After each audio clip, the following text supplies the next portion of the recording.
Harap ka nga. Ano yan? Lipstick yan eh, Candy. Candy. Candy yan? Akala ko lipstick yan. Ah, Laruan to na lipstick eh. Hindi ganito yung lipstick. lipstick talaga siya. Para laruan lang. Laruan. Tapos candy. Nakadikit dito. Naka- Maano to eh, nakakadikit sa malagkit to eh. Kung hinawakan mo. Ganun ba? Tapos sino nagbigay diyan? Hindi naman ako nagbigay sa iyo niyan.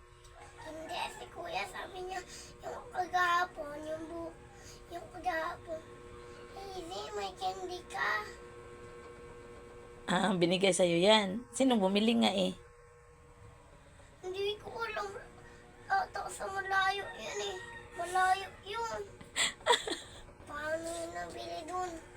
Magalaga, hindi pala niya alam kung sinong nagbigay sa candy niya. Tapos kayo kinain niya.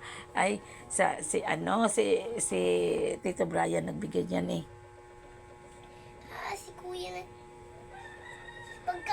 paghapon na, uwi ng papa niya. Tapos, diba nagbiyahe muna yung papa niya, gabi muna. Tapos sabi niya, umista po yung papa niya abang gabi. Tapos, sabi niya sa papa niya, Pa, bili ka ng dalawang candy. Ngayon, kilala mo na kung sino nagbigay sa iyo. Kasi sabi mo, hindi mo alam. Hindi pa pala ni Brent. Si Tito palang bumili niyan. Oh, di ba? Ha? Ligpitin mo na yan kasi parang hindi na maano diyan. Ligpit na, Ed.